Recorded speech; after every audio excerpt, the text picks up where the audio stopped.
Hello दोस्तों, आपको स्वागत है हमारे चैनल पे लेट्स लर्न विद अस पे। तो यार आज बहुत इंपॉर्टेंट टॉपिक पढ़ने वाले हैं अपाची स्पार्क फ्रेमवर्क। ठीक है, डाटा साइंस के उसमें अपाची स्पार्क फ्रेमवर्क अगर आपने नहीं पढ़ा तो आपने कुछ नहीं पढ़ा। ठीक है, ये बहुत इंपॉर्टेंट कॉन्सेप्ट है और बहुत इंपॉर्टेंट टॉपिक भी है, क्योंकि यार ये एग्ज़ाम में आता ही आता है। ठीक है, आप ये नहीं बोल सकते कि मैंने अपाची स्पार्क फ्रेमवर्क नहीं पढ़ा और मैं अच्छे मार्क्स ले आऊँगा। ठीक है, तो आपको पढ़ना ज़रूरी है। ठीक है, ये तो मस्ट है।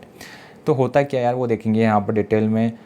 थोड़ी वीडियो थोड़ी लंबी हो जाएगी, लेकिन आप कनेक्टेड रहिए, समझ में आपको आसानी से जो भी सिंपल भाषा में समझा सकते हैं मैं उसकी कोशिश करूँगा समझाने की। ठीक है, तो चलो यार सब सीखते हैं। ठीक है, तो सबसे पहले आप ये देखिए कि जो ऊपर के जो कंपोनेंट है ना, आपको दिख रहे होंगे Spark SQL, data framework, streaming, MLlib, machine learning और ग्राफिक्स ग्राफ कंप्यूटेशन। ठीक है, तो क्या है ये कुछ नहीं है, ये जो अपाची स्पार्क फ्रेमवर्क है ना उसी के कंपोनेंट हैं। ठीक है, ये सब के सब उसी के कंपोनेंट हैं, उसके खुद के कंपोनेंट हैं। समझ में आ गया? तो उससे पहले एक और बात यहाँ पर आती है कि यार हमने अपाची स्पार्क फ्रेमवर्क क्यों बनाया। हमारे पास हडूप इकोसिस्टम था। अगर आपने हडूप इकोसिस्टम नहीं पढ़ा तो वो आप जाके चेक करिए, हमारी प्लेलिस्ट में आपको मिल जाएगा। ठीक है, अभी हम यहाँ पर क्वेश्चन आता है कि अगर हडूप इकोसिस्टम था तो अपाची स्पार्क फ्रेमवर्क क्यों क्यों भाई हमने क्यों बनाया, क्या ज़रूरत पड़ गई इतनी।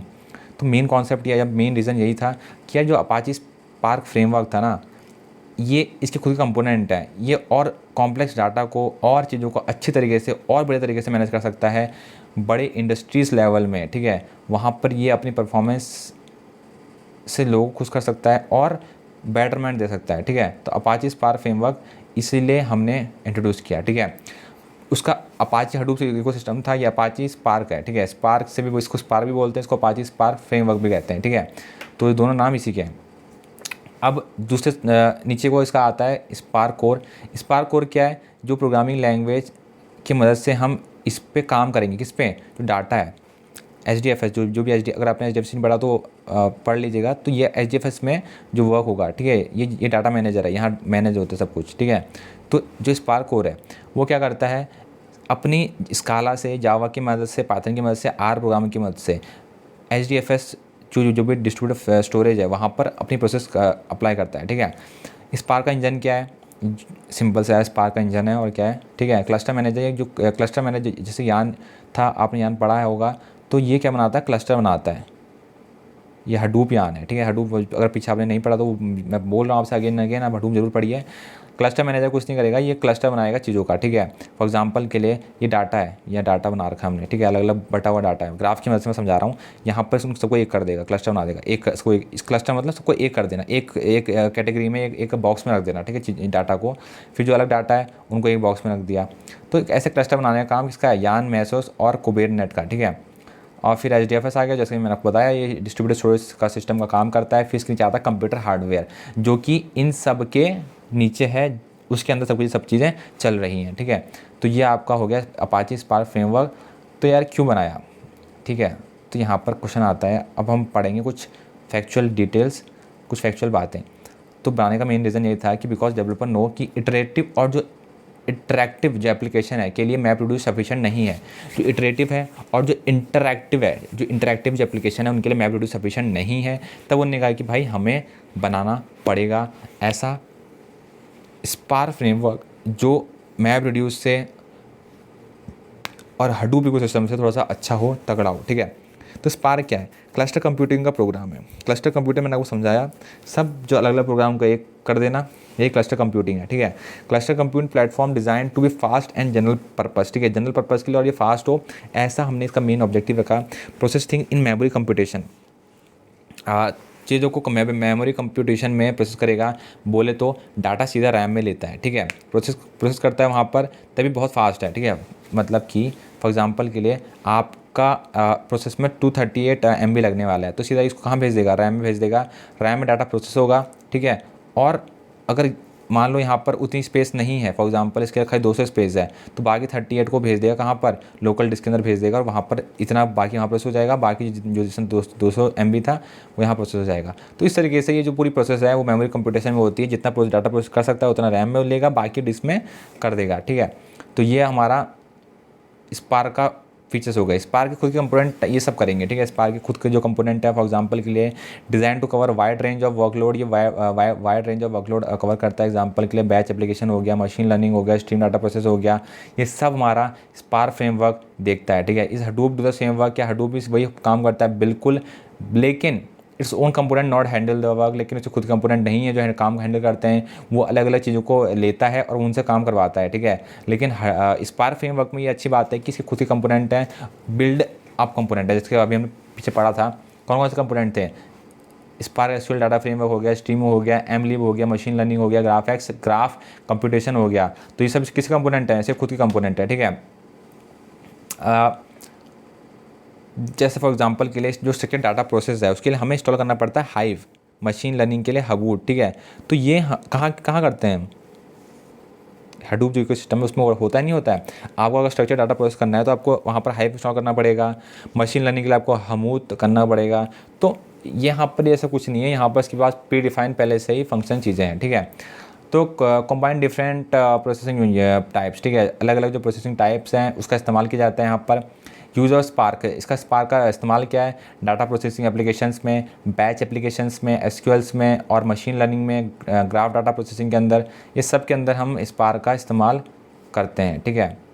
अब एक क्वेश्चन ये भी आता है कि यार ये यही क्यों, ठीक है, हम वहाँ तो काम कर ही रहे हैं ना, क्योंकि यार एक तो ईजी है यहाँ पर और इनएक्सपेंसिव है, ठीक है। तो इस एक मेन रीज़न ये भी होता है। अब यहाँ पर क्वेश्चन आता है क्लस्टर मैनेजर होते क्या? तो यहाँ पर जो कंपोनेंट है ना, कंपोनेंट कहाँ पर थे? ये देखिए जो कंपोनेंट है ना, ये स्पार्क इंजन है, यान है, SDFS है, क्लस्टर मैनेजर है, डिस्ट्रीब्यूटेड फाइल सिस्टम है, ठीक है। और जो स्पार्क कंपोनेंट हो गए, तो इसको एक बार डिटेल में देख लेते हैं। मैंने आपको तो समझा दिया ना, आपको लैंग्वेज के उससे अगर देख लेते हैं, ठीक है, ताकि आपको एग्जाम में लिखने में थोड़ी आसानी हो, ठीक है। तो क्लस्टर मैनेजर कहाँ इंस्टॉल होगा, ठीक है, कहाँ कहाँ इंस्टॉल होगा? तो ये क्लस्टर मैनेजर सबको ध्यान में रखता है कि कहाँ कहाँ चीज़ों को इंस्टॉल करना है। तो अभी जैसे हमने पढ़ा था, इसके अंदर क्या क्या आता है? हडूप यान आता है और अपाची मैसेज आता है, जो कि क्लस्टर कंप्यूटिंग करता है। ये दोनों का काम यही है। अब आता है स्टोरेज जो लेयर है स्पार्क की, जो हमने पढ़ा था SDFS, और जो अदर स्टोरेज सिस्टम है जो सपोर्ट करते हैं हडूप, API, अमेज़न S3 हो गया, कसांड्रा हो गया, ठीक है, जो फॉर्मेट हडूप सपोर्ट करता है और वो सब स्पार्क भी करता है, ठीक है। तो ये हमारा जो मेन ऑब्जेक्टिव था यही था। अब क्विक इंट्रो कंपोनेंट कौन कौन से हैं? जैसे कि इसके अंदर कुछ और कंपोनेंट भी होते हैं, ठीक है, पता होना चाहिए। ज़रूरी नहीं है कि आप एग्जाम अगर आए तो वहाँ पर लिखना ही पड़ेगा, पता होना चाहिए। अगर वहाँ पर पूछता है कि यार ये जो रिजलेंट डिस्ट्रीब्यूटेड डाटा सेट है ये कहाँ पर इस्तेमाल होता है, तो पता होना चाहिए कि यार हाँ यहाँ पर तो ये स्पार्क के अंदर इस्तेमाल होता है, ठीक है। तो ये क्या होता है? ये डाटा सेट को मल्टीपल सिस्टम पे या खुद को रिपेयर कर सकता है। फॉर एग्जाम्पल के लिए ये इम्यूटेबल है, ठीक है, बन गया तो चेंज नहीं होगा, और ओवरसीज कर सकता है, ठीक है, ओवर ड्राइव कर सकता है अपने आप को, उसको खाली ओवर ड्राइव कर सकते हो आप, ठीक है। तो होगा क्या, मतलब कि अगर इसमें कुछ फॉल्ट आती है, ठीक है, तो ये अपने आप को क्या कर लेगा? रिपेयर कर लेगा, अपने डाटा सेट को सही कर लेगा। और दूसरी चीज़ क्या करेगा? ये इम्यूटेबल है, मतलब अगर आपने बना दिया तो चेंज नहीं होगा, खाली इसको ओवरराइड करके ही चेंज कर सकते हो, उसको ओवरराइड करना पड़ेगा। ओवरराइड क्या होता है अगर ये समझना है तो फॉर एग्जांपल के लिए आपने i = 24 असाइन कर दिया किसी की वैल्यू, ठीक है। अब इसको अगर चेंज करना है आपको तो नीचे आपको लिखना पड़ेगा i = i + 24, या इस तरीके से आपको i के अंदर दूसरी वैल्यू डालनी पड़ेगी, या फिर i = j+ जो भी है, ठीक है। आपको i = j करना पड़ेगा, फिर j के अंदर वैल्यू डालनी पड़ेगी। इस तरीके से आपको उसको ट्रांसफॉर्म करना पड़ेगा, तभी जाके चेंज होगा। ट्रांसफॉर्मेशन क्या होता है? एक आरडीडी से दूसरे आरडीडी को बनाना, ठीक है, इसी को हम ट्रांसफॉर्मेशन कहते हैं। एक्शन क्या होता है? जो भी आप काम करते हो आरडीडी के ऊपर वही एक्शन होता है, ख़त्म, ठीक है। अब सिर्फ मेन कंपोनेंट की इनकी वर्किंग देख लेते हैं। क्लस्टर मैनेजर क्या होता है? जैसे आपको बताया था, ये सारे क्लस्टर को मैनेज करता है। स्पार्क कोर जो मैंने आपको बताया था उसके अंदर क्या, स्पार्क के अंदर कोर के अंदर क्या क्या चीज़ थी? R था, जावा था, ठीक है, पाइथन था। तो ये क्या करते हैं? ये शेड्यूलिंग करते हैं, डिस्ट्रीब्यूशन करते हैं, एप्लीकेशन को मॉनिटर करना, सब किसका काम है? स्पार्क कोर का काम है। सबसे टॉप में क्या था? स्पार्क के खुद के कंपोनेंट थे ना, अभी हमने पढ़ा था ना, याद है नहीं याद है? अगर नहीं है तो थोड़ा डिवाइड करके देख लो, ठीक है। ये खुद चीज़ें परफॉर्म करते हैं, ठीक है। तो स्पार्क कंपोनेंट देख लेते पहले, फिर हम एडवांटेज देखेंगे इसके क्या एडवांटेज हैं। तो स्पार्क एसक्यूएल जब मैं सबसे ऊपर लिखा था, तो ये क्या करता है? ये स्ट्रक्चर डाटा को प्रोसेस करता है। जो भी स्ट्रक्चर डाटा होता है उसको प्रोसेस करने का काम इसकी जिम्मेदारी है स्पार्क एसक्यूएल की। स्पार्क जो स्ट्रीमिंग है वो स्ट्रीमिंग करता है डाटा को, ताकि उसको प्रोसेस कर सके। डाटा को मोशन में ले जाने का काम स्पार्क स्ट्रीमिंग का है, ठीक है।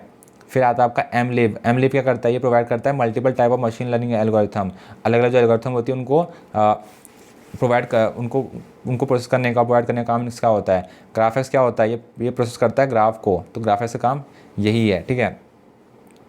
तो ये पूरी इसकी चीज़ें हो गई। अब यहाँ पर देखते हैं एडवांटेज क्या है। तो एडवांटेज यही है कि यार अगर स्पार्क कोर को ऑप्टिमाइज़ किया जाए, स्पार्क कोर कहाँ था, डायग्राम फिर से देखते हैं, बहुत पीछे चलेगा, ठीक है। स्पार्क कोर ये है, स्काला, जावा, पाइथन, इसको अगर ऑप्टिमाइज़ करोगे, फॉर एग्जांपल कि आपने इसको ऑप्टिमाइज़ किया ना, तो जो इसके कंपोनेंट हैं स्पार्क एसक्यूएल, स्ट्रीमिंग, एमलेब, ग्राफिक्स, ये सब अपने आप ऑप्टिमाइज़ हो जाएंगे। तो ये इसके एडवांटेज में आ गया, ठीक है, समझ गए ना।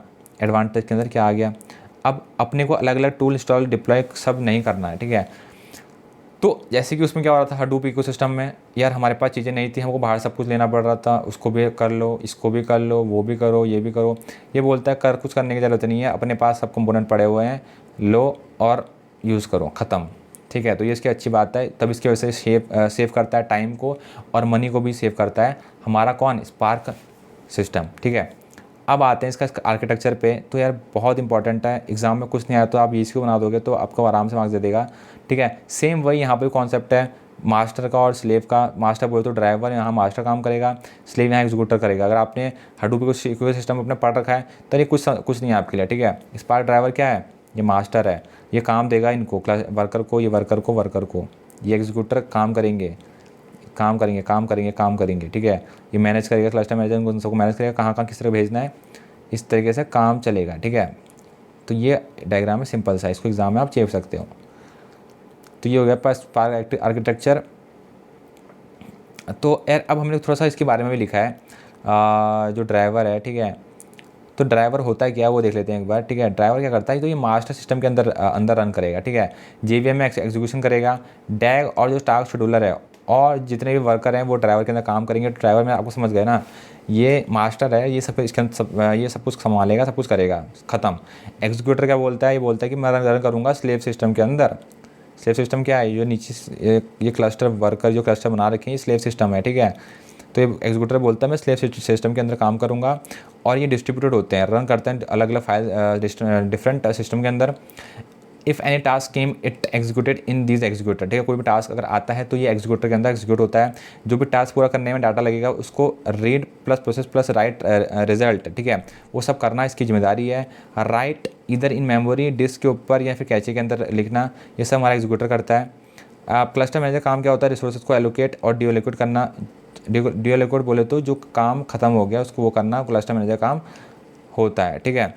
तो यार कैसे होता है ये देख लो यहाँ पर। तो ड्राइवर है सबसे ऊपर, जो मैनेजर था, नीचे एग्जीक्यूटर होगा, टास्क दे रखे हैं, टास्क करेगा अपने अपने।